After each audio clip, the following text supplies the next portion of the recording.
So I'd like to share a quote with you again today from the Bible, and this particular one is a very famous one. You may well have heard it before. And also, interestingly, Neville himself did a lecture regarding this very quote. Anyway, I'll just share it with you now. This is from 2 Corinthians 5:7, and the quote was, "For we walk through faith, not through sight." Now, interestingly, if we go back to the original translation, it says it slightly differently. It says, "For we walk through belief, not through perception."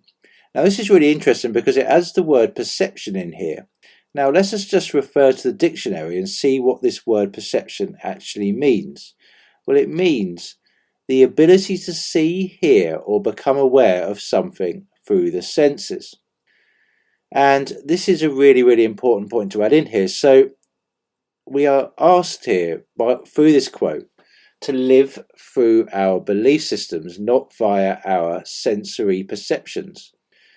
And this is a really crucial distinction that the Bible is reminding us of again here, that our reality is being created by our beliefs, not via our perceptions.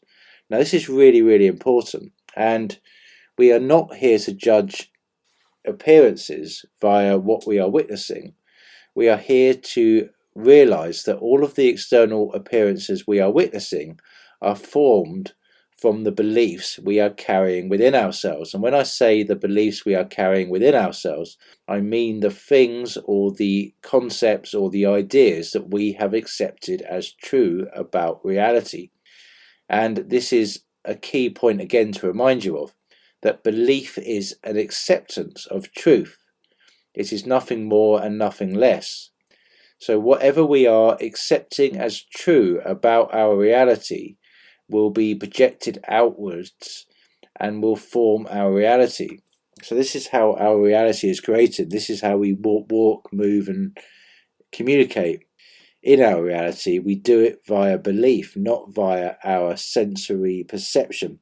And this is such a crucial distinction to remind you of again. And if you can remember this on a daily basis, you will find that your whole life is transformed, because you understand that everything you are witnessing, and I touched on this in a previous video when I spoke about this idea of the law of hidden cause and visible effect. Well, belief is the hidden cause. Whatever you're holding subconsciously, belief-wise, whatever you have accepted as true, is the cause of the visible effects you are witnessing.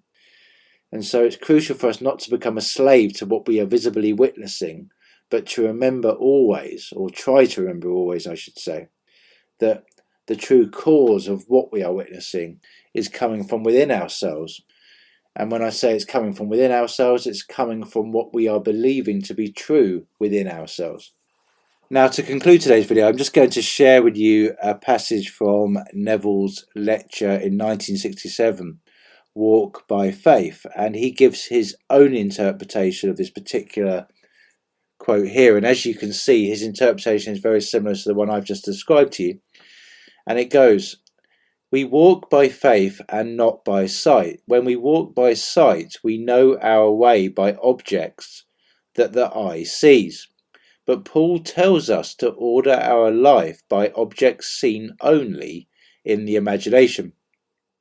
In other words, when you know where you want to go and what you want to be, you are told not to rearrange your physical structure, but to walk by faith, viewing only the rearranged structure of your mind. And if you will remain faithful to that state of consciousness, what is seen only in your imagination will objectify itself in your world." So Neville here gives a great interpretation, and he explains to us again that the creation of our reality is formed via what we are believing to be true in the imagination. So what we are holding as true in our imagination, what we are remaining faithful to in our imagination, is what we will see objectified into our external world. Anyway, I hope that was helpful to you today. Thanks very much. Bye for now.